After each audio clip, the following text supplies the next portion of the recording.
ದೂರು ಅಂದರೆ ನಿನ್ನೆ ಎಲ್ಲ ಏನಾಗಿದೆ ಮೀಡಿಯಾದಲ್ಲೆಲ್ಲ ನೋಡಿದ್ದೀರಾ. ಅದ್ರ ಬಗ್ಗೆ ನನ್ನ ಬಗ್ಗೆ ತೇಜೋವಧೆ ಮಾಡಿದ್ದಾನೆ. ಅದ್ರ ಬಗ್ಗೆ ಮಾತಾಡೋಕ್ಕೆ ಬಂದಿದ್ದೀನಿ ನಾನು. ಅದಕ್ಕೆ ಹಿಂದೆ ಕಾರಣ ಏನು ಅಂತ ಬಿಡೋಕ್ಕೆ ಅನ್ನೋದನ್ನು ಅವನು ಬೇರೆ ಬೇರೆ ಥರ ಮಾತಾಡಿದ್ದಾನೆ. ಅದು ಬೇರೆಯೇ ಕಾರಣ. ಅವನು ಸ್ಟಾರ್ಟಿಂಗಿಂದನೂ ಹೇಳ್ತಾ ಇದ್ದೀನಿ ನೋಡಿ, ಮದುವೆ ಅವನು ನಮ್ಮದೇನು ಲವ್ ಮ್ಯಾರೇಜ್ ಎಲ್ಲ ಏನಿಲ್ಲ, ಅರೇಂಜ್ ಮ್ಯಾರೇಜೇ. ನಾನು ಒಪ್ಕೊಂಡಿದ್ದನ್ನೇ ನಮ್ಮ ಮನೇಲಿ ಮಾಡಿದ್ದು. ಮತ್ತು ಅವ್ನು ಕೇಳಿದ ಕಡೆನೇ ಬೆಂಗಳೂರಲ್ಲೇ ಮಾಡಿಕೊಟ್ಟಿದ್ದೀವಿ. ಅವನೇನು ಒಡವೆ ಕೇಳಿದ್ದ, ಬ್ರೇಸ್ಲೆಟ್ ಕೊಟ್ಟಿದ್ದೀವಿ, ಉಂಗುರ ಕೊಟ್ಟಿದ್ದೀವಿ, ಸೂಟ್ ಕೊಟ್ಟು ಮದುವೆಯಲ್ಲಿ ಅವನು ಎಲ್ಲಿ ಕೇಳ್ತಾನೆ ಚೌಟ್ರಿ ಬೆಂಗಳೂರಲ್ಲಿ ಅಲ್ಲೇ ಮಾಡಿಕೊಟ್ಟಿದ್ದಾರೆ ನಮ್ಮ ಮನೇಲಿ. ಅಷ್ಟೆಲ್ಲ ಆದಮೇಲೂ ಲಾಸ್ಟಲ್ಲಿ ಊಟ ಸಾಲಿಲ್ಲ ಕೆಲವ್ರಿಗೆ. ಆವಾಗಿಂದ ಸ್ಟಾರ್ಟ್ ಮಾಡಿದ್ದು ಅವರಮ್ಮ. ಮೇಯ್ನ್ ಅವರಮ್ಮ, ಅವಳ ತಂಗಿ, ಇವನು 3 ಜನನೂ ನನಗೆ ಏನೆಲ್ಲ ಹಿಂಸೆ ಕೊಟ್ಟಿದ್ದಾರೆ ಅಂತ ಹೇಳ್ತಿದ್ದೀನಿ. ಮತ್ತು ಅದಾದಮೇಲೆ ನಿಮ್ಮ ಮನೆ ಮದುವೆಯಿಂದ ಸ್ಟಾರ್ಟ್ ಆಗಿದ್ದು. ನನ್ನ ಮಗ ಒಬ್ಬನೇ ಮಗ ಇದ್ದ, ಒಳ್ಳೆ ಕಡೆ ತರ್ತಿದ್ವಿ, ನಮ್ಮ ಮನೆ ಕೊನೆಯವ್ರು ಊಟ ಸಾಲಿಲ್ಲ, ಇಷ್ಟೆಲ್ಲ ಮರ್ಯಾದೆ ಹೋಯ್ತು ಅಂತೇಳಿ ಸ್ಟಾರ್ಟ್ ಮಾಡಿದವಳು. ನೆಕ್ಸ್ಟು ಅದರನ್ನೇ ಕಂಟಿನ್ಯೂ ಮಾಡಿದ್ರು. ನೆಕ್ಸ್ಟು ನಾನು ಒಂದು ತಿಂಗಳಲ್ಲಿ ಯಾರಾದರೂ ಪ್ರೆಗ್ನೆಂಟ್ ಆಗೋಕ್ಕೆ ಸಾಧ್ಯನಾ? ನಾನು ಡೇಟ್ ಆಗಿದ್ದಕ್ಕೆ ಏನು ಪ್ರತಿ ತಿಂಗಳೂ ಇದೆ. ನಾನು ಹಳ್ಳಿ ಕಡೆ ಕೊಡ್ತಾರಲ್ಲ ತಟ್ಟೆ ಲೋಟ ಚಾಪೆ, ಅದು ನನಗೆ ಕೊಟ್ಲು. ಅವಳು ಮಗಳು ಆದರೆ ಹೊರಗಡೆ ಎಲ್ಲ ತಿರ್ಗಾಡ್ಬೋದು. ಕೇಳಿದ್ರೆ ನಮ್ಮ ದೇವರು ಮನೆ ದೇವ್ರಿಗೆ ಸೊಸೆರ್ ಕಂಡ್ರಾಗಲ್ಲ, ಹೆಣ್ಣು ಮಕ್ಕಳು ಮಾತ್ರ ಓಡಾಡ್ಬೋದು ಅಂತ. ಅಲ್ಲಿ ಏನಾದರೂ ಹೇಳಾಯ್ತಾ ದೇವ್ರಂಗಂತೇಳಿ? ನೆಕ್ಸ್ಟು ಖಂಡಿತ. ನೆಕ್ಸ್ಟ್ ಬಂದು ಏನಾಯಿತು, 3 ಮತ್ತೆ ನಾನು ಪ್ರೆಗ್ನೆಂಟ್ ಆದೆ. ಆದಮೇಲೆ ಅದು ಒಂಥರ ಇದು, ಅವಳ ಮಗಳಿಗೆ 18 ವರ್ಷ ಮಕ್ಕಳಿರಲಿಲ್ಲ. ನೆಕ್ಸ್ಟು ನಾನು ಪ್ರೆಗ್ನೆಂಟ್ ಆದಮೇಲೆ ಅವಳು ಮಕ್ಕಳಾಯಿತು. ಇವಳು ಮೊನ್ನೆ ಬಂದವಳಿಗಾಯ್ತು, ನನ್ನ ಮಗಳಿಗಿಲ್ಲ ಅಂತ ಅದರಿಂದ ಶುರು ಮಾಡಿದ್ಲು. ಮತ್ತು 3 ತಿಂಗಳು ನಾನು ಪ್ರೆಗ್ನೆಂಟಲ್ಲಿ ಅವಳು ಗಂಡ ತೀರ್ಕೊಂಡ, ಆಕ್ಸಿಡೆಂಟಾಗಿ ತೀರ್ಕೊಂಡ್ರು. ಅದಕ್ಕೆ ನಾನು ಹೊಣೆ. ಇವಳು ಬಂದು ಕಾಲುಗಳಿಗೆಯಲ್ಲಿ ನನ್ನ ಗಂಡ ತಿನ್ಕೊಂಡ್ಲು ಅಂತ ಪ್ರತಿದಿನ ಹಿಂಸೆ ಕೊಡೋಕೆ ಶುರು ಮಾಡಿದ್ಲು. ಇವಳು ಎಷ್ಟು ದಿನ ಅಂತ ಸಹಿಸ್ಕೊಳ್ಳೋಣ. ಅವಳು ಗಂಡ ಸತ್ತಿದ್ದ ದಿನ ಅವನ ತಂಗಿ ಮಗನೇನೆ ದುಡ್ಡು ಎತ್ಕೊಂಡು ಹೋಗಿದ್ದಾನೆ. ಅದಕ್ಕೂ ನಾನೇ ಕಾರಣ ಅದೇ. ಇವ್ರ ಮನೆಯವ್ರು ಕೊಟ್ಟು ಕಳಿಸ್ಬಿಟ್ಟಿದ್ದಾಳೆ ಅಂತೇಳಿ ಅದನ್ನು ಗಲಾಟೆ ಮಾಡಿ, ನೆಕ್ಸ್ಟ್ ಬಂದು ದಿನ ಇದೆ, ನಿನ್ನ ಗಳಿಗೆಲಿ ನೀನು ಬಂದು ಕಾಲುಗಳಿಗೆ ನನ್ನ ಗಂಡ ಸತ್ತ ಎಷ್ಟು ಅಂತ ಹಿಂಸೆ ತಳೋಣ. ಸ್ನಾನಕ್ಕೆ ಹೋದ್ರೆ ನೀರೆಲ್ಲ ಕಾಯಿಸ್ಕೊಳ್ಳೋದು, ಅಂಡೆ ಒಲೆದು ಒಳಕ್ಕೆ ನೀರು ತುಂಬಿಡೋಳು. ನನಗೂ ಸಹಿಸಕ್ಕೆ ಸಾಕು ಕೊನೆಗೆ. ಆಮೇಲೆ ಇನ್ನೂ ಒಂದು ಹೇಳ್ತೀನಿ, ಒಬ್ಬ ಗಂಡಸು ಹೊರಗಡೆಯಿಂದ ಬಂದರೆ ಸ್ಟಿಕ್ಕರ್ ಎಲ್ಲಿರುತ್ತೆ? ಬನೀನಿಲ್ಲ, ಒಳಗಡೆ ಇತ್ತು. ನಾನು ಕೇಳಿದ್ದಕ್ಕೆ, ನಾನು ಮದುವೆ ಮನೆಗೆ ಹೋಗಿದ್ದೆ, ಎಲ್ಲೋ ಆಗಿರಬೇಕು, ಮೇಲೆ ಶರ್ಟ್ ಮೇಲೆ ಇರುತ್ತೆ, ಒಳಗಡೆ ಹೆಂಗೆ ಹೋಗುತ್ತೆ ಅಲ್ವಾ? ಮಾಡಿರೋದು ಕಂತ್ರಿ ಕೆಲಸಗಳೆಲ್ಲ ಇವನು. ನಾನು ಮನೆ ಒಳಗಿದ್ದವಳಿಗೆ ಹೆಂಗೆ ಈ ಥರ ಸಂಬಂಧಗಳೆಲ್ಲ ಬೆಸೀತಾನೆ? ಅವ್ರ ಅಪ್ಪ ಇದ್ದ ಆ ಟೈಮ್ಲಿ, ಅವನು ಆಫೀಸ್ಗೆ ಹೋಗ್ತಿದ್ದ. ಅವನು ಒಂದು ಆಫೀಸಲ್ಲಿ ಒಂದು ಹುಡುಗಿ ಜೊತೆ ಅಫೇರ್ ಇತ್ತು, ವಿ ಅಂತ ಕೈಲಿ ಕುಯ್ಕೊಂಡಿದ್ದಾನೆ, ಬೇಕಾದ್ರೆ ನೀವು ಗಮನಿಸಿ. ಅದು ನನಗೆ ಗೊತ್ತಾಯಿತು, ಅವನು ಹೇಳ್ಕೊಂಡಿದ್ದ. ನಾನಂದೆ ಮದುವೆಗೆ ಮೊದಲೇ ನೀನು ಹೆಂಗಾದರೂ ಇರೋ, ಮದುವೆ ಆದಮೇಲೆ ಕರೆಕ್ಟಾಗಿರೋ ಅಂತ ನಾನು ಹೇಳಿ ಒಪ್ಕೊಂಡಿದ್ದೆ. ಅದೆಲ್ಲ ಆಯಿತು. ಕಂಟಿನ್ಯೂ ಅವಳು ಮೆಸೇಜ್ ಇದೆ, ಈಗ ಪ್ರತಿಯೊಂದೂ ತೆಗ್ಸಿ, ಅವನದು ಕಾಲಿಷ್ಟ ತೆಗ್ಸಿ ಮೆಸೇಜ್ ಮಾಡೋದು ಹುಡುಗಿ ಜೊತೆ, ಅದೆಲ್ಲ ಆಗಿ ಅವ್ರ ಅಪ್ಪನಿಗೂ ಗೊತ್ತಾಗಿ ಅವರು ಬೈದರು. ಕೊನೆಗೆ ಅವಳ ಅಮ್ಮ ಹೆಣ್ಣಲ್ವಾ, ನನ್ನ ಮಗ ಗಂಡಸು, 5 ಜನ ಮಾಡ್ಕೊಳ್ಳಿ ನಿನಗೇನಕ್ಕೆ ಅಂತ ಹೇಳ್ದ. ಅದು ತಪ್ಪಲ್ವಾ? ಅದಾದಮೇಲೆ ಇವಳು ಯಾವಾಗ ಟಾರ್ಚರ್ ಕೊಡೋಕೆ ಶುರು ಮಾಡಿದ್ನೋ, ನಾನು ಸ್ಟೇಷನ್ಗೆ ಹೋಗ್ತೀನಿ ಅಂತ ಹೇಳಿದ್ದಕ್ಕೆ, ಆ ಸ್ಟೇಷನ್ ನಮ್ಮ ಮಾವನ ಮನೆ ಇದ್ದಂಗೆ ನೀನು ಹೋಗು ಅನ್ನೋನು. ಹೋಗಿ ಕಂಪ್ಲೇಂಟ್ ಕೊಟ್ಟಿದ್ದೀನಿ, ಅದು ಇಲ್ಲಿ ಕಾಪಿ ಇದೆ, ಏರೋಳಿ ಸ್ಟೇಷನಲ್ಲಿ ಕಂಪ್ಲೇಂಟ್ ಕೊಟ್ಟಿದ್ದೀನಿ. ಅವ್ರು ಹೇಳಿದ್ರು, ನಿನ್ಗೆ ಇಷ್ಟೆಲ್ಲ ಟಾರ್ಚರ್ ಆದಮೇಲೆ, ನೀನು ಬಾಳಿಸ್ಕೋಕ್ಕೆ ಯೋಗ್ಯತೆ ಇಲ್ಲ ಅಂದಮೇಲೆ ನಿನ್ನ ಹೆಂಡ್ತಿನ ನೀನು ಸಪ್ರೇಟಾಗಿ ಕರ್ಕೊಂಡೋಗಿ ಇಡ್ಸ್ಕೊಂಡು ಸಾಕು, ನಿನ್ನ ತಾಯಿ ಮನೇಲಿ ಯಾಕೆ ಬಿಡ್ತೀಯ, ನಿನ್ನ ತಾಯಿ ಅವಳ ಗಂಡನ ಮನೇಲಿ ಇರಲಿ ಅಂತ ಹೇಳಿದ್ರು. ಅದಾದಮೇಲೆ ಸರಿ, ನೀನು ಸ್ವಲ್ಪ ದಿನ ಊರಲ್ಲಿ ಇರು, ನಿಮ್ಮ ಮನೇಲಿ ಸ್ವಲ್ಪ ದುಡ್ಡು ಇಸ್ಕೊಬಾ, ಬೇರೆ ಮನೆ ಕರ್ಕೊಂಡು ಹೋಗ್ತೀನಿ, ನಾನು ಸ್ವಲ್ಪ ಅಡ್ಜಸ್ಟ್ ಮಾಡ್ತೀನಿ ಎಂದವನು. 3 ತಿಂಗಳಾದರೂ ಬಂದಿಲ್ಲ. ತಕ್ಷಣಕ್ಕೆ ಡಿವೋರ್ಸ್ ಪೇಪರ್ ಕಳಿಸಿದ್ದಾನೆ ಮನೆಗೆ. ಕಳಿಸಿದ್ಮೇಲೆ ಈಗ ಮತ್ತೆ ನಾವೆಲ್ಲಿ ಮಾತಾಡೋಕ್ಕಾಗುತ್ತೆ? ನಾವು ಕೋರ್ಟ್ಗೆ ಹೋಗ್ಬೇಕು. ಕೋರ್ಟಿಗೆ ಹೋಗಿದ್ದೀನಿ, ಅಲ್ಲೆಲ್ಲ ಮಾತಾಡಿ ಆಯಿತು. ಏನು ಕಾರಣ? ಅದರಲ್ಲಿ ಏನಾರು ಕೊಟ್ಟಿದ್ನಾ? ನನಗೆ ಅಕ್ರಮ ಸಂಬಂಧ ಅಂತ ಕೊಟ್ಟವನ ಡಿವೋರ್ಸಲ್ಲಿ ತೆಗೆದು ನೋಡಿ. ಅದಾಯಿತು. ಅಲ್ಲಿಂದ ಬಂದ ಮೇಲೆ ಒಂದಷ್ಟು ದಿನ ಮತ್ತೆ ಹೋಗೋದು ಬರೋದು, ಕರ್ಕೊಂಡು ಹೋಗೋದು, ಅಲ್ಲೆಲ್ಲ ಸರಿ ಹೋಯ್ತು, ಮಗುಗೋಸ್ಕರ ಕರ್ಕೊಂಡು ಹೋಗ್ತೀನಿ ಅನ್ನೋದು, ಮತ್ತೆ ಬರೋದು, ಪ್ರತಿದಿನ ಅದೇ ಆಯಿತು. ಕೊನೆಗೆ ಏನು ಮಾಡಿದೆ, ಲಾಸ್ಟಲ್ಲೆಲ್ಲ ಗಲಾಟೆ ಆಗಿ ಅದು ಹೋದ್ಮೇಲೆ ಮನೆಯಿಂದ ಆಚೆಗೆ ನಾನು ಒಡವೆಗಳೆಲ್ಲ ತಗೊಂಡ. ಸ್ವಲ್ಪ ದಿನ ಕೋರ್ಟ್ಗೆ ಹೋದ್ವಿ, 1 ವರ್ಷ ಕೋರ್ಟಲ್ಲೇ ಇತ್ತು ಅದು. ಮತ್ತೆ ಬಂದು ಕರ್ಕೊಂಡು ಹೋದ್ಮೇಲೆ ನನ್ನ ಒಡವೆಗಳು ಏನೆಲ್ಲ ಇದೆ ಎಲ್ಲ ತಗೊಂಡ. ಅವ್ನು ಕುಡಿಯೋಕ್ಕೆ ಬೇಕಾದಾಗ ಒಂದೊಂದೇ ಒಡವೆ ತಗೊಳ್ಳೋದು, ಅಡೆ ಇಟ್ಕೊಳ್ಳೋದು. ಚೀಟಿ ನಾನು ಕೊಡ್ತಿರ್ಲಿಲ್ಲ, ನಿನಗೇನಕ್ಕೆ ನಾನು ಬಿಡಿಸ್ಕೊಡ್ತೀನಿ ಅಂತೇಳಿ. ಕೊನೆಯಲ್ಲಿ ಲಾಸ್ಟಿಗೆ ಕೇಳೋಕ್ಕೆ ಶುರು ಮಾಡಿದಾಗ ಏನಂದ್ರೆ, ನೀನು ಕೊಟ್ಟಿದ್ದಕ್ಕೆ ಏನು ಸಾಕ್ಷಿ ಅಂತೇಳಿ ಹೆಲ್ಮೆಟಲ್ಲೆಲ್ಲ ಹೊಡೆದು, ಆ ಮಗು ನಾನು ಎತ್ಕೊಂಡಿದ್ದೀನಿ, 2 ವರ್ಷದ ಮಗು ಅದು. ಅವಾಗ ಹೊಡೆದು ಕಂಪ್ಲೇಂಟ್ ಕೊಡೋಕ್ಕೆ ಅಂತ ಮಗುನೇ ಎತ್ಕೊಂಡು ಹೋಗಿದ್ದೀನಿ, ಅವ್ನು ಬಂದು ನೋಡಿಲ್ಲ. ಅಲ್ಲಿಂದ ಸ್ಟೇಷನಲ್ಲೂ ಮಾತಾಡಿ, ಅವ್ರ ಫ್ರೆಂಡೇ ಲಾಯರ್ ಇದ್ದಾರೆ, ರಾಘವೇಂದ್ರ ಅಂತೇಳಿ, ಆ ಯಪ್ಪನೂ ಇತ್ತು, ಎಲ್ಲ ಮಾತಾಡಿ ಕಳಿಸಿದ್ರು. ಮತ್ತೆ ಊರಿಗೆ ಹೋದೆ. 1 ತಿಂಗಳು ಟೈಮ್ ತಗೊಂಡ, ನಾನು ಕೊಡ್ತೀನಿ ಅಂತೇಳಿ. ಆ ಟೈಮು ನಾನು ಬಂದೆ. ಮಗು LKG ಪಾಸಾಗಿ UKGಗೆ ಅಡ್ಮಿಷನ್ ಮಾಡಿದ್ವಿ.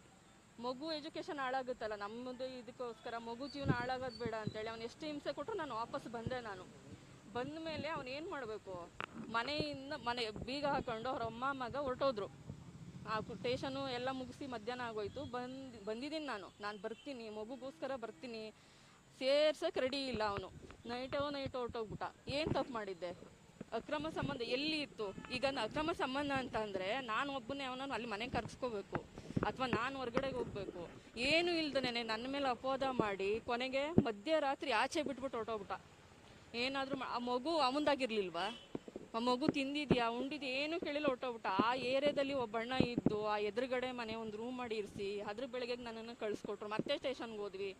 ಆ ನೈಟಲ್ಲಿ ನಾನು ಮಲಗಿದ್ದೆ ಅಲ್ಲ, ನನ್ನ ಮಗು ಕರ್ಕೊಂಡು ಅಷ್ಟೊತ್ತು ರಾತ್ರಿಯಲ್ಲಿ ಯಾವತ್ತೂ ನನಗನ್ಸಿದ್ದು ನನ್ನ ಮೇಲೆ ನನಗೇನೆ ಇಷ್ಟು ಅಸಹ್ಯದಲ್ಲಿ ಬದುಕಬೇಕಾ ಒಬ್ಬನ ಹತ್ರ? ನಾನು ಓದಿದ್ದೀನಿ, ನನ್ನ ಮಗು ಸಾಕೊಳ್ಳೋಷ್ಟು ಕೆಪಾಸಿಟಿ ಇಲ್ವಾ ಅಂತೇಳಿ ಅಲ್ಲಿಂದ ಇಲ್ಲಿ ನನ್ನ ತಾಯಿ ಮನೆಗೆ ಬಂದೆ. ಇವಾಗ ಎಷ್ಟು 14 ವರ್ಷ ಆಗಿದೆ. ಅವನು ನನ್ನ ಗ್ಯಾಪು 10 ವರ್ಷ ಆಗಿದೆ. ಅಲ್ಲಿಂದ ಅವನು ಬಂದಿಲ್ಲ. ಎಲ್ಲಿ ನಾವು ಇದೀವ, ಸತ್ತಿದ್ದೀವ, ಬದುಕಿದ್ದೀವ, ಮಗುದೇ ಆಗಲಿ ಎಲ್ಲೂ ಬಂದಿಲ್ಲ ಅವನು. ಈಗ 1 ವರ್ಷದಿಂದ ಮಗು ಬೇಕು ಅಂತ ಕೋರ್ಟ್ಗೆ ಹಾಕಿದ್ಮೇಲೆ ಅಲ್ಲಿನೂ ಬಂದ. ಕೋರ್ಟಲ್ಲಿ ಕೇಳ್ತಾರಲ್ವಾ, ಮಗುದು ಏನಪ್ಪ ತೊಗೊಂಡಿದ್ಯಾ ನೀನು ಅಂತೇಳಿದಕ್ಕೆ ಏನು ಅವ್ನ ಖರ್ಚು ವೆಚ್ಚ ನಂದು ಏನಿಲ್ಲ ಮೇಡಮ್ ಅಂದ. ಸರಿ, ಈಗ ತಗೋ ನೀನು ಆ ಮಗುದು ಏನು ಮೇಂಟೈನ್ ಇದೆ ಎಲ್ಲ ತಗೋ, ಫೀಸ್ ಆಗಲಿ ಏನಾಗಲಿ, ನೆಕ್ಸ್ಟು ತಿಂಗಳು ನೋಡೋಕೆ ನಾವು ಬಿಡ್ತೀವಿ ಅಂತ ಅಂದರು. ನೆಕ್ಸ್ಟು ಮತ್ತೆ ಪತ್ತೆ ಇಲ್ಲ. ಮಗುದೇನು ದುಡ್ಡು ಕೊಡಬೇಕು ಅಂತ ಅಂದರು. ಇವನು ಕಟ್ಟಿ ಸಾಕೋಕೆ ಯೋಗ್ಯತೆ ಇಲ್ಲ. ಆವಾಗ ಕಾಣೆ ಆಗಿಬಿಡೋದು, ಮತ್ತೆ ಮಧ್ಯದಲ್ಲಿ ಬರೋದು. ಅದೂ ವಜಾ ಆಯಿತು ಮಗುದೂ. ಹೆಂಗೆ ಮಗುನ ನಾನು ಕೊಡಲ್ಲ ಅಂತ ಹೇಳ್ತಿದ್ದೀನಿ. ಈಗ ಮಗುನ ಬೇಕು ಅನ್ನೋನು ಇತ್ತ. ಗಂಡ ಹೆಂಡತಿ ಸಮಸ್ಯೆ ಬಂದರೆ ಮಗು ಯಾರಾದರೂ ಬಿಡ್ತಾರ? ಒಂದಿನ ಮಗು ಬಂದು ನೋಡಿಲ್ಲ ಅವನು. ಈಗ 2 ವರ್ಷದ ಮಗು ನಾನು ಎತ್ಕೊಬಂದಾಗ, ಈಗ 13 ವರ್ಷ ನಾನು ಸಾಕಿದ್ದೀನಿ. ಒಂದು ಮಗು ಸಾಕಕ್ಕೆ ಎಷ್ಟು ಕಷ್ಟ ಅಲ್ಲ? ಅಕ್ರಮ ಏನು ಸಂಬಂಧ? ಪ್ರತಿ ಒಂದು ಸ್ಟೇಷನ್ಗೆ ಹೋಯ್ತೀನಾ, ಯಾರನ್ನೋ ಇಟ್ಕೊಂಡಿದ್ಯಾ ಅದಕ್ಕೆ ಅವ್ನು ನಿನ್ನ ಪರ ಮಾತಾಡ್ದ ಅಂತ ಹೇಳೋದು. ಆಯಿತಾ? ಈಗ ಇಷ್ಟೆಲ್ಲ ಮುಗಿದು ಇಲ್ಲಿ ತನಕ ಬಂದಿದೆ. ಪ್ರತಿಯೊಂದು 6 ತಿಂಗಳ ಹಿಂದೆ ಕಾಲ್ ಡೀಟೇಲ್ಸ್ ಅಂದ್ರಲ್ವಾ, ಹೆಂಗೆ ತೊಗೊತಾರೆ? ಅಫೆನ್ಸ್ ಅಲ್ವಾ ಅದು? ಒಂದು ಕಾಲ್ ಡೀಟೇಲ್ಸು ಹೆಂಗೆ ಬಂತು ಅವನಿಗೆ?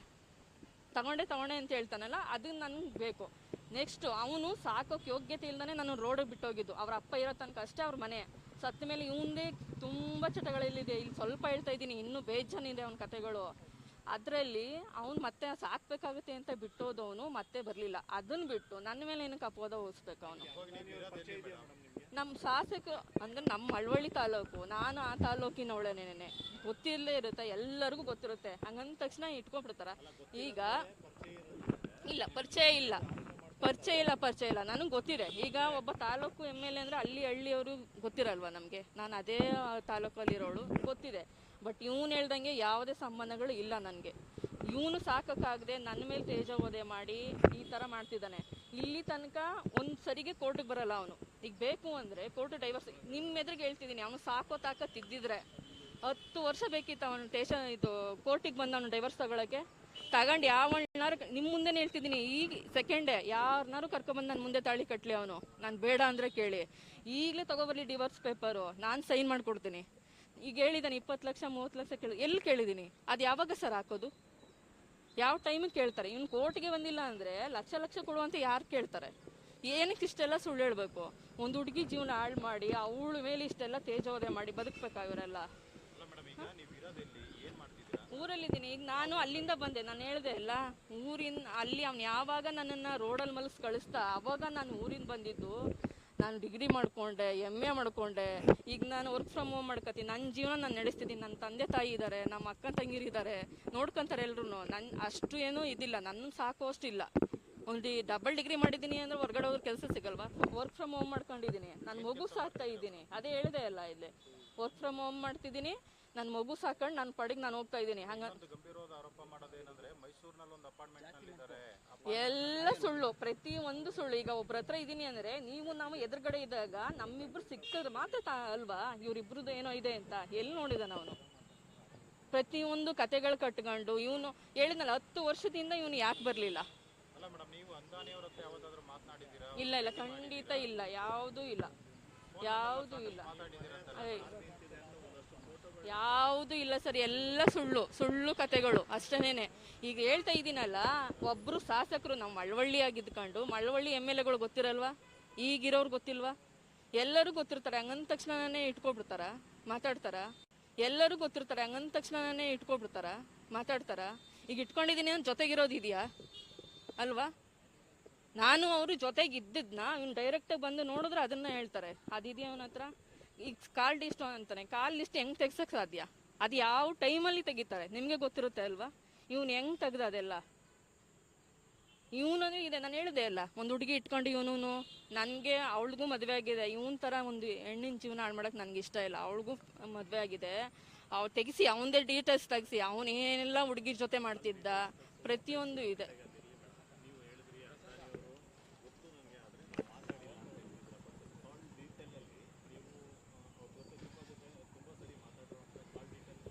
ಯಾವುದು ಇಲ್ಲ ಸರ್, ಯಾವ ಡೀಟೇಲ್ಸು ಇಲ್ಲ. ಅಂದರೆ ನನ್ನ ಹತ್ರ ಫೋನೇ ಕೊಟ್ಟಿರಲಿಲ್ಲ ಅವನು.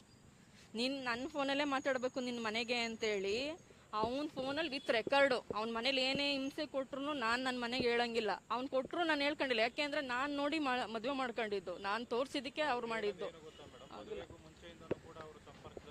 ಇಲ್ಲ ಸರ್, ಜೂನಲ್ಲಿ ನಾನು ನೋಡಿ ಹೋಗಿದ್ದವನು, ಮದುವೆ ಆಗಿದ್ದು ನವೆಂಬರ್. ಅಲ್ಲಿ ತನಕ ಅವ್ನು ಏನು ಮಾಡ್ತಿದ್ದ? ಈಗ ನನಗೇನೋ ಬೇರೆ ಥರ ಇದೆ ಅಂದರೆ ಅವ್ನು ಬಂದು ಕಂಡಿಡಿಬೋದಿತ್ತು. ನಮ್ಮ ಊರಿಗೆಲ್ಲ ನಾನು ಬೇಲಿ ಹಾಕಿರ್ಲಿಲ್ಲ ಅಲ್ವಾ? ನಮ್ಮೂರವ್ರು ಇಬ್ಬರು ಮದುವೆ ಆಗಿದ್ದಾರೆ, ಅವ್ರ ಊರಿಗೆನೇನೆ ಅವ್ರು ಕೇಳ್ಬೋದಿತ್ತು ಆ ಹುಡುಗಿಗೆ ಅಂತ. ನಾವು ಬಲವಂತ ಮಾಡ್ಕೊಂಡಿಲ್ಲ. ಇವ್ನು ಕುಡಿತಾನೆ ಇಲ್ವಾ ಅಂತ ಅವ್ನು ಕೇಳಿದೆ. ಇನ್ನೊಂದ್ಸರಿಗೆ ಏನೋ ಯಾವಾಗಲೂ ಅವನೇ ಫೋನ್ ಮಾಡಿ ಒಂಥರ ಕುಡ್ದೋರ್ ಥರ ಮಾತಾಡ್ದ. ಅವ್ರ ಅಮ್ಮನ್ಗೆ ಹೇಳ್ದೆ, ನಿಮ್ಮ ಮಗ ಕುಡಿತಾನೆ ಅನ್ಸುತ್ತೆ, ನಾನು ಒಪ್ಕೊಳ್ಳಲ್ಲ, ಇನ್ನೂ ಎಂಗೇಜ್ಮೆಂಟ್ ಆಗಿಲ್ಲ ಏನಿಲ್ಲ, ನೋಡೋಗಿದ್ರು. ಇಲ್ಲ ನನಗೆ ಬೇಡ ಅಮ್ಮ ಅಂದಿದ್ದಕ್ಕೆ ರಾತ್ರಿ ಬಂದ್ಬಿಟ್ಲು. ಇಲ್ಲ ನನ್ನ ಮಗ ಸುಮ್ಮನೆ ಎಲ್ಲೋ ತಮಾಷೆ ಮಾಡಿರ್ಬೇಕು, ಅವ್ನಿಗೆ ಯಾವುದೇ ಚಟಗಳಿಲ್ಲ ಅಂತ. 108 ಚಟಗಳಿದೆ ಅವನಿಗೆ. ಈ ಸೊಪ್ಪು ಥರ ಸಿಗುತ್ತೆ ಗೊತ್ತಾ, ಅದು ನನಗೆ ಗೊತ್ತಿಲ್ಲ ಏನು ಅಂತ. ಅವ್ನ ಪ್ಯಾಂಟ್ ಜೋಬಲ್ಲಿ ಯಾವಾಗಲೂ ಅದಕ್ಕೆ ಏನೋ ಒಂದು ಪೆಟ್ನ ಇಟ್ಕೊಂಡಿದ್ದಾರೆ ಅವ್ರ ಹುಡುಗರು. ಫೋನ್ ಮಾಡಿದ ತಕ್ಷಣ ಹೋಗೋನು, 3 ದಿನ 4 ದಿನ ಬರ್ತಿರ್ಲಿಲ್ಲ. ಈ ಜಾಸ್ತಿ ಅವನು ಶ್ರೀರಾಮ್ಪುರದಲ್ಲಿ ಇರೋನು. ಪ್ರತಿ ಸರಿನೂ ನನ್ನ ಹತ್ರ ಬಂದು ಹೇಳೋದು, ನೀನೇನು ಜಾಸ್ತಿ ಮಾಡಿದ್ರೆ ನಾನು ರೋಡಿ ಕಡೆ ಇರೋನು, ನನಗೇನು ಪೊಲೀಸ್ ಸ್ಟೇಷನ್ ಹೊಸದಲ್ವೇ ಇಲ್ಲ, ಮಾವನ ಮನೆ ಇದ್ದಂಗೆ, ಹೋಗು. ನಾನು ಇನ್ನೆಲ್ಲಿಗೆ ಹೋಗ್ಬೇಕು? ಈಗ ಸ್ಟೇಷನ್ಗೆ ಹೋದ್ರೆ ಏನಂತಾರೆ, ನಿಮ್ಗೆ ಇಷ್ಟ ಇಲ್ವಾ, ಕೋರ್ಟ್ಗೆ ಹೋಗಿ ಡ್ರೈವರ್ಸ್ ತಗೊಳ್ಳಿ ಅಂತಾರೆ. ಈಗ ಕೋರ್ಟ್ಗೆ ಹಾಕಿದ್ದವನು ಅವನು ಅಂದಮೇಲೆ ಬಂದು ತಗೋಬೇಕಲ್ವಾ? ಅದಕ್ಕೆ ನಿಮ್ಮ ಮೂಲ ಕೇಳ್ತಾ ಇದ್ದೀನಿ, ಈ ಸೆಕೆಂಡೇ ಬರಲಿ ಅವನು. ಈಗ ಕೊಟ್ಟಿಲ್ಲ ಅಂತ ಹೇಳ್ತಿದ್ದಾನಲ್ಲ, ಈ ಸೆಕೆಂಡ್ ಬಂದು ನಿಂತ್ಕೊಳ್ಳಿ. ನಾನು ಪೇಪರ್ ಸೈನ್ ಮಾಡಿಲ್ಲ ಅಂದರೆ ಕೇಳಿ, ಅವ್ನು ಮದುವೆ ಆಗ್ತಾನ ಈಗಲೇ ಆಗಲಿ, ನನಗಿಲ್ಲ. ನಾನು ನೋಡಿರೋ ನೋವು ಮುಂದೆ ಅವನು ಹೇಳಿದ್ನಲ್ಲ, 10 ವರ್ಷ ಬೇಕಾಗಿರಲಿಲ್ಲ ಒಂದು ಹುಡುಗಿ ಡೈವರ್ಸ್ ಕೊಟ್ಬಿಟ್ಟು ಇನ್ನೊಬ್ಳು ಸಂಸಾರ ಮಾಡೋ ತಾಕತ್ ಅವ್ನಿಗಿಲ್ಲ. ಒಂದು ಮಗು ಸಾಕೋ ತಾಕತ್ತಿಲ್ಲ. ಡಿವೋರ್ಸ್ ನಡೀತಾ ಇದೆ. ಇವ್ನು ಬರದೇ ಇರೋದ್ರಿಂದ ಅದು ಹಾಗೇ ಇದೆ. ಇವ್ನು ಬರ್ತಾನೆ ಬರಲ್ಲ, ಅದು ಹೇಳಿಲ್ವಾ, ಮಗು ಬೇಕು ಅಂತ ಬರ್ತಾನೆ. ಆ ಮಗುಗೆ ಏನಾದರೂ ಮೇಂಟೆನೆನ್ಸ್ ಕಟ್ಕೊಡು, ಫೀಸ್ ಕಟ್ಕೊಡು ಅಂದಾಗ ನಾನೆಲ್ಲಿ ತಂದ್ಕೊಡ್ಲಿಲ್ಲ ಅಂದಮೇಲೆ ಏನಕ್ಕೆ ಬೇಕು ಮಗು? ಈಗ ಕೇಳ್ತಿದ್ದಾನಲ್ವ ನಿಮ್ಮ ಎದುರಿಗೆಲ್ಲ, ನನ್ನ ಮಗುನೂ ಬರ್ತೀನಿ, ಏನು ಮಾಡಿದಾನೆ ಕೇಳಿ. ಏನು ಮಾಡಲಿಲ್ಲ ಅಂದರೆ ಈಗ ಕೋರ್ಟ್ ಪ್ರಕಾರನೇ ಹೋಗೋಣ ಸರ್. ಈಗ ಅವನು, ನಾನು ಹೇಳ್ತಿದ್ದೀನಲ್ಲ ಸರ್, ಅವನು ಫಸ್ಟು ಯೂಟ್ಯೂಬಲ್ಲಿ ಬಂದಾಗ್ಲೂ ನಾನು ಆಚೆ ಬಂದಿಲ್ಲ. ಕಾರಣ ನನ್ನ ಮಗ. ಅವನೇನೆಲ್ಲ ಬಿಟ್ಟು ನಿಂತಿದ್ದಾನೆ. ನನಗೆ ನನ್ನ ಮಗನ ಜವಾಬ್ದಾರಿ ಇದೆ. ನಾಳೆ ನನ್ನ ಮಗನ ಮನ್ಸಿಗೆ ಹಾಳಾಗುತ್ತೆ ಅಥವಾ ಅವನು ಪರಿಣಾಮ ಬೀರುತ್ತಿದ್ರಿಂದ ಅಂತಾಗಿ ಒಳಗಡೆ ಇದ್ನ ಹೊರತು ಇವ್ನಿಗೆ ಎದ್ರಕೊಂಡು ಹೋಗಿಲ್ಲ. ಇವನು ಎಷ್ಟೇ ಮರ್ಯಾದೆ ತಗೋಬೋದು, ಇದರಿಂದ ನನಗೆ ಮರ್ಯಾದೆ ಹೋಗಿಲ್ಲ. ಯಾವತ್ತೂ ಗೊತ್ತಾ ನನಗೆ ಮರ್ಯಾದೆ ಹೋಗೋದು? ನಾನು ಎತ್ತು ಮಗ ನೀನು ಸರಿಯಿಲ್ಲ ಅಮ್ಮ ಅಂತಾನಲ್ಲ, ಅವತ್ತು ನನಗೆ ಹೇಳಲಿ. ಇವನು ಅಲ್ಲ, ಸಾಕೋಕ್ಕಾಗದೆ ಯೋಗ್ಯತೆ ಇಲ್ದೇ ರೋಡಲ್ಲಿ ಬಿಟ್ಟೋದವನೇ ಹಿಂಗೆ ಆಡ್ತಿರ್ಬೇಕಾದ್ರೆ ಮರ್ಯಾದೆಯಿಂದ ನನ್ನ ಮಗನ ಸಾಕ್ತಾ ಇದ್ದೀನಿ. 13 ವರ್ಷ ಬೆಳೆಸಿದ್ದೀನಿ. ಈಗ 13 ವರ್ಷ ಒಂದು ಮಗುದು ಒಂದು ಸ್ಕೂಲ್ ಫೀಸ್ ಆಗಲಿ ಎಷ್ಟು ಖರ್ಚಿರುತ್ತೆ ಒಂದು ವರ್ಷಕ್ಕೆ ನೋಡ್ಕೊಂಡು ಹೋಗ್ತಿದ್ದೀನಿ. ಅವನು ಒಂದು ಪೆನ್ಸಿಲ್ ಇದಿಲ್ಲ. ಏನಕ್ಕೀಗ ಈ ಥರ ಎಲ್ಲ ತಗೊಂಡು ಏನು ಒಬ್ರು ಇಟ್ಕೊಂಡೇ ಒಬ್ರು ಸಂಸಾರ ಮಾಡ್ತಾರ, ಜೀವನ ಮಾಡ್ತಾರ?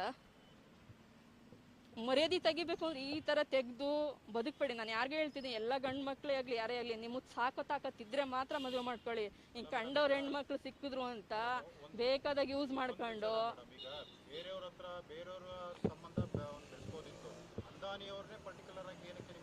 ಅದು ಅವನ್ನೇ ಕೇಳಬೇಕು. ನಾನು ಹೇಳ್ತಿದ್ದೀನಲ್ಲ, ನನಗೂ ಅದಕ್ಕೂ ಯಾವುದು ಸಂಬಂಧನೇ ಇಲ್ಲ ಅಂತ ಹೇಳ್ತಿದ್ದೀನಿ. ಈಗ ನಾನು ಹೇಳ್ತಿದ್ದೀನಿ, ಅದು ಯಾವುದೋ ಒಂದು ಹುಡುಗಿ ಇಟ್ಕೊಂಡಿದ್ದ ಅದು ಎಲ್ಲ ತಿಳಿಸ್ಲಿ. ಈಗ ಹೇಳ್ತಿದ್ದೀನಲ್ಲ, ಕಾನೂನು ಮೂಲಕನೇ ಹೋಗ್ತೀನಿ ನಾನು. ಅವನ ಥರ ಎಲ್ಲೋ ಕದ್ದು ನಿಂತ್ಕೊಂಡು ವೀಡಿಯೋ ಮಾಡಿಬಿಟ್ಟು ಈಗ ಯೂಟ್ಯೂಬ್ ಮಾಡಿದ 15 ದಿನ ಪತ್ತೆ ಇಲ್ಲ. ಈಗೆಲ್ಲ ಸರಿ ಇದ್ದಿದ್ರೆ ಎದುರುಗಡೆ ಬರ್ಬೋದಿತ್ತಲ್ವ? ಬಂದೇ ಇಲ್ಲ ಅವನು. 15 ದಿನ ಕಾಣಿಸಿಲ್ಲ ಅವನು, ಎಲ್ಲೋಗಿದ್ದ? ಈಗ ನಾನು ಕರೆಕ್ಟ್ ಇದ್ದೀನಿ ಅಂದಮೇಲೆ ವೀಡಿಯೋ ಮಾಡಿಬಿಟ್ಟ ಯೂಟ್ಯೂಬಲ್ಲೆಲ್ಲ ಅವನದೇನೇನೆ. ನಾನು ಬಂದಿನಿ, ಮತ್ತೆ ಕೋರ್ಟ್ಗೆ ಸ್ಟೇಷನ್ಗೆಲ್ಲ ಹೋಗಿದ್ದೀವಿ. 15 ದಿನ ಎಲ್ಲ ಉತ್ಕೊಂಡಿದ್ದ ಅಲ್ವಾ? ಸತ್ಯ ಇದ್ರೆ ಆಚೆ ಬರಬೇಕಿತ್ತು, ಯಾಕೆ ಬರಲಿಲ್ಲ ಅವನು? ಮತ್ತೆ ಈಗ ಬಂದಿದ್ದಾನೆ, ಈಗ ಕೋರ್ಟ್ ಹತ್ರ ಹೋಗ್ಬೇಕು. ಈಗ ನಿಮ್ಮ ಹತ್ರನೇ ನೀವು ಡೈವರ್ಸ್ ಕೊಡಿಸಿ ಅಂದ್ರೆ ನನಗೆ ಕೊಡ್ಸಿರಾ ನೀವು? ನಾನು ಎಲ್ಲಿ ಹೋಗ್ಬೇಕು? ಎಲ್ಲಿ ಹೋಗ್ಬೇಕು? ಅಲ್ಲಿ ಹೋದ್ರೆ ತಾನೇ ನಂಗೆ ಡೈವರ್ಸ್ ಸಿಗೋದು. ನಿಮ್ಮ ಹತ್ರ ಬಂದು ಸಿಗುತ್ತಾ? ಅವನೇನಕ್ಕೆ ಬಂದ? ಈಗ ನಿಮ್ಮ ಹತ್ರನೇ ಬಂದಿದ್ದಾನೆ, ನಿಮ್ಮ ಮುಂದೆನೇ ನಾನು ಕೊಡ್ತೀನಿ. ಅದು ಯಾವ ಪೇಪರ್ ತೊಗೊಬರ್ಲಿ ನಾನು ಸೈನ್ ಮಾಡಿಕೊಡ್ತೀನಿ. ಮತ್ತೆ ಹೇಳಿದ್ನಲ್ಲ, ಅವಳು ಯಾವ ಮದುವೆ ಆಯ್ತಾನೋ ಆಗಲಿ, ನಂದು ಯಾವುದೂ ಇಲ್ಲ. ಒಟ್ಟು ನನ್ನ ಮರ್ಯಾದೆ ಕಳೆದಿದ್ದಾನೆ. ಇವತ್ತು ನಾನು ನನ್ನ ಮಗನಿಗೋಸ್ಕರ ಇಷ್ಟು ದಿನ ನಾನು ಒಳಗಡೆನೇ ಇದ್ದೆ, ನಾನು ಆಚೆ ಬಂದಿಲ್ಲ. ಈಗ ಬಂದಿದ್ದಾಗಿದೆ, ನಾನು ಕಾನೂನು ಮೂಲಕ ಹೋರಾಡ್ತೀನಿ. ಬೇರೆ ಥರ ಬಾಗಿಲಿಂದನೋ ಅಥವಾ ಬೇರೆ ಅವ್ನು ಮಾಡ್ತಾನಲ್ಲ, ಎಲ್ಲೋ ಕದ್ದಿ ಮುಚ್ಚಿ ಹೋಗೋದು ಅದು ಮಾಡಲ್ಲ. ಏನು ಕಾನೂನು ಪ್ರಕಾರ, ಕಾನೂನಿಗಿಂತ ದೊಡ್ಡವ್ರು ಯಾರು ಇಲ್ಲ ಅಲ್ಲ, ಕಾನೂನು ಮೂಲಕನೇ ನಾನು ಇದು ಮುಂದುವರಿತೀನಿ. ನಾನು ಇದು ಬಿಡಲ್ಲ ನಾನು. ಯಾಕೆಂದರೆ ನನ್ನ ಮಾನ ಪ್ರಶ್ನೆ ಇದು. ನಾಳೆ ನನ್ನ ಮಗನಿಗೆ ಬರಲ್ವಾ? ಆಗಲ್ವಾ ಹೇಳಿ? ಒಂದು ಮಗು, ಅವ್ನಿಗೆ ಇವಾಗ 13 ವರ್ಷ. ನಾನು ಹೇಳ್ತಾ ಇದ್ದೀನಲ್ಲ, ಇವ್ನು ಯಾವುದೇ ತಾಗೂ ನಾನು ತಲೆ ಕೆಡಿಸ್ಕೊಳ್ಳಲ್ಲ. ಯಾಕೆಂದರೆ ಇವ್ನ ಕತೆಗಳೆಲ್ಲ ನಾನು ನೋಡಿದ್ದೀನಿ, ನಾನು ಅನುಭವಿಸಿದ್ದೀನಿ. ಯಾವ್ದು ನನ್ನ ಶತ್ರುಗಳಿಗೂ ಈ ಥರ ಫ್ಯಾಮಿಲಿ ಬೇಡ. ಮೇನು ಅವಳ ತಂಗಿ, ಅವಳ ಅಮ್ಮ, ಇವನು 3 ಜನ ಸೇರಿ ನನಗೆ ಕೊಟ್ಟಿದ್ದಾರೆ. ಅವ್ರ ಅಪ್ಪ ತುಂಬ ಒಳ್ಳೆಯವರು, ಅವ್ರು ತೀರ್ಕೊಂಡ್ರು. ಅವ್ರು ಇರೋ ತನಕ ಅಷ್ಟೇ. ನನಗೆ ಪ್ರೆಗ್ನೆಂಟು ಸರ್, 3 ತಿಂಗಳು ಪ್ರೆಗ್ನೆಂಟು. ಊಟ ಕೊಟ್ಟಿಲ್ಲ ನನಗೆ. ನನ್ನ ಗಡ್ಡೆ ತಿನ್ಕೊಂಡು ಇಳು ಅಂತೇಳಿ ಟ್ಯಾಂಕ್ ನೀರು ಬರುತ್ತೆ ಗೊತ್ತಾ, ವಾಶ್ರೂಮ್ಗೆ ನೀರು, ಅದನ್ನ ಇಟ್ಕೊಂಡು ಕುಡ್ದಿದ್ದೀನಿ ನಾನು. ಎಷ್ಟು ದಿನ ಹಸ್ಕೊಂಡಿರೋಕ್ಕಾಗತ್ತೆ? ನಮ್ಮಪ್ಪ ರೈತನೇ. ನಾವು ಒಂದಿನ ಊಟ ಇಲ್ಲದೆ ನಾವಿಲ್ಲ. ನಮ್ಮಪ್ಪ ನಮ್ಮ ಮನೇಲಿ ರಾಣಿತನನೇ ಸಾಕಿರೋದು. ಊಟ ಕೊಡ್ದೇನೆ ನನ್ನನ್ನು ಅಷ್ಟನ್ನ ಅಳಿಸೋರು. ಇವನು ಕೇಳಿದ್ರೆ ನನಗೆ ಹೊರಗಡೆದೇ ಟೆನ್ಷನ್ ಇರುತ್ತೆ. ನೀನು ಹೆಂಗಾದ್ರೂ ಮಾಡ್ಕೊ, ಅವಳು ಮಗಳ ಮನೆ ಎದುರುಗಡೆ ಹೋಗಿ ಮಾಡ್ಕೊತೀನ, ನಾನು ಎಲ್ಲಿ ಹೋಗ್ಬೇಕು? ನನಗೆ ಅಕ್ಕಪಕ್ಕ ಅಪ್ಪ ಅಮ್ಮ ಇದ್ದಾರ ಕೊಡೋಕ್ಕೆ? ಬಸ್ರಿ ಸರ್, ಮಗು ಹೊಟ್ಟೆಲಿರೋ ಮಗು ಅವನದಲ್ವಾ? ಬರೀ ನೀರು ಕುಡ್ಕೊಂಡಿದ್ದೀನಿ. ಕೊನೆಗೆ ಯಾರೋ ಅವ್ರು ಇಲ್ದಿರೋ ಟೈಮಲ್ಲಿ ರೋಡಲ್ಲಿ ಯಾರೋ ಹೋಗೋರ ಹತ್ರ ಫೋನ್ ಇಸ್ಕೊಂಡು ನಮ್ಮ ಮನೆಗೆ ಫೋನ್ ಮಾಡಿ, ನೀವು ಬಂದಿಲ್ಲ, ನೀನು ಒಂದಿನ ನಾನು ಸತ್ತೋಗ್ತೀನಿ ಅಂತ ಹೇಳ್ದೆ. ಆಗ ನಮ್ಮಪ್ಪ ಪಾಪ ಅವ್ರು ಪೊಲೀಸ್ ಒಳ್ಳೆಯವರಲ್ಲ. ನಿಮ್ಮ ಮಾವ ತಿಥಿ ಮುಗಿದ ತಕ್ಷಣ ಕರ್ಕೊಂಡು ಹೋಗ್ಬಿಡ್ತೀವಿ ಇರವ ಅಂತೇಳಿ, ಆ ತಿಥಿ ಮುಗಿದ ತಕ್ಷಣ ನಾನು ಕರ್ಕೊಂಡು ಹೋದ್ರು. ಅಕಸ್ಮಾತ್ ಇಲ್ಲಿ ತನಕ ಇದ್ದಿದ್ರೆ ನಾನು ಇಲ್ಲ, ನನ್ನ ಮಗುನೂ ಇಲ್ಲ. ಅವ್ರ ಅವ್ವನೇ ಇದಕ್ಕೆ ಮೇಯ್ನು. ಸಾಯಿಸಿ ಬಿಡು. ಕೊಟ್ಟಿದ್ದೀನಿ. ಇಲ್ಲಿ ಅವನು ಒಡವೆಗಳೇ ಇದೆ ಅಲ್ವಾ, ನಾನೇನು ತಗೊಂಡಿಲ್ಲ ಅಂತಾನೆ. ನಾನು ಎಷ್ಟು ಒಡವೆಗಳು ತಗೊಂಡಿದ್ದೆ, ಅದು ಬೆಂಗಳೂರಲ್ಲಿ ಇದೆ, ಅದು ಇದೆ, ಕಾಪಿ ಇದೆ. ನೆಕ್ಸ್ಟ್ ಈಗ ಯೂಟ್ಯೂಬಲ್ಲೆಲ್ಲ ಬಿಟ್ಟ, ಅದಿದು 6 FIR ಇದೆ ಅವನ ಮೇಲೆ ಅಲ್ಲ, ಪ್ರತಿಯೊಂದು ಇದೆ ಡೀಟೇಲ್ಸ್. ಅವನು ಏನೇನು ಸುಳ್ಳು ಹೇಳಿದಾನೆ, ಅವನು ಬಾಯಿಲ್ ಸುಳ್ಳು ಹೇಳಿರ್ಬೋದು, ನನ್ನ ಹತ್ರ ರೆಕಾರ್ಡ್ ಇದೆ. ಹೇಳಲಿಲ್ವಾ? ಹಾಂ, ಈಗ ಕಮಿಷನ್ ಕೊಟ್ಟಿದ್ದೀನಿ ನಾನು, ಇಲ್ಲಿ ಪೊಲೀಸು SP ಕೊಟ್ಟಿದ್ದೀನಿ ನಾನು. ಇಲ್ಲಿ ತಗೊತೀನಿ, ಈಸ್ಕೊಂಡಿದ್ದಾರೆ, ಮಾತಾಡ್ತೀನಿ ಅಂತ ಹೇಳಿದ್ದಾರೆ. ಅದೇ ಮತ್ತೆ ಈಗ ನಿಮ್ಮ ಹತ್ರ ಮಾತಾಡ್ತಿದ್ದೀನಿ. ಇನ್ನು ನೆಕ್ಸ್ಟ್ ಹೇಳಿದಲ್ಲ, ಇನ್ನು ಕೋರ್ಟ್ ಮುಖಾಂತರ ನಮ್ದು ಏನಿದೆ ಅದನ್ನು ಪರಿಹಾರ ಮಾಡ್ಕೊಂಡು ನಿಮ್ಮ ಮುಂದೆನೇ ಹೇಳ್ತಾ ಇದ್ದೀನಿ. ನೆಕ್ಸ್ಟ್ ಅವ್ನು ಕೋರ್ಟಿಗೆ ಬಂದಿಲ್ಲ ಅಂದ್ರೆ ನಾನು ನಿಮ್ಮ ಮುಂದೆನೇ ಬರ್ತೀನಿ, ಆಯಿತಾ? ಈಗ ಹೇಳಿದ್ದಾನೆ ಕೊಡಲ್ಲ ಅಂತ, ಈಗಲೇ ಕಳಿಸಿ, ಈ ಸೆಕೆಂಡಲ್ಲಿ ಕೊಡೋಕೆ ನಾನು ರೆಡಿ ಇದ್ದೀನಿ. ನಾವು ಯಾವುದೇ ಲಕ್ಷ ಕೇಳಿಲ್ಲ. ಅವನು ಎಂಥವನು ಅಂತ ಗೊತ್ತಿದೆ. ನಾನು ಈಗಲೇ ಹೇಳಿದ್ದು ಅಷ್ಟು, ಅವನ ಹತ್ರ ಬೇಡ. ನನ್ನ ಒಡವೆಗಳೇನಿದೆ, ನಮ್ಮ ಅಪ್ಪ ಅಮ್ಮ ಏನು ಮದುವೆ ಖರ್ಚು ಮಾಡಿದ್ದಾರೆ ಅದನ್ನು ಕೊಟ್ಬಿಟ್ಟು ನೀನು ತಗೊಂಡೋಗು. ನಿನ್ನ ದುಡ್ಡು ಅಂತ ನನಗೆ ಬೇಡ ಅಂತಲೂ ಹೇಳಿದ್ದೀನಿ ನಾನು. ಇವ್ನು ಹೆಂಗೆ 20 ಲಕ್ಷ 30 ಲಕ್ಷ ಕೇಳ್ತಾರೆ ಅಂತ ಹೇಳ್ದ? ನನಗೆ ಇನ್ಯಾವ್ದು ಯೋಚನೆ ಇಲ್ಲ ಸರ್. ನಾನು ಪ್ರೆಗ್ನೆಂಟಲ್ಲಿ ಒಂದು ಊಟ ಕೊಡ್ದೇನೆ ನನ್ನನ್ನು ಅಷ್ಟು ಕೊರಗಿಸಿದ್ರೆ ಅವರು ಉದ್ಧಾರ ಆಗ್ತಾರ? ನಾನು ಇಲ್ಲಿವರೆಗೂ ಅದನ್ನೇ ಹೇಳಿದ್ದು, ಕರ್ಮ ಒಂದು ಅನ್ನೋದಿರುತ್ತೆ, ಅದು ಸಾಧಿಸುತ್ತೆ. ಹಾಂ,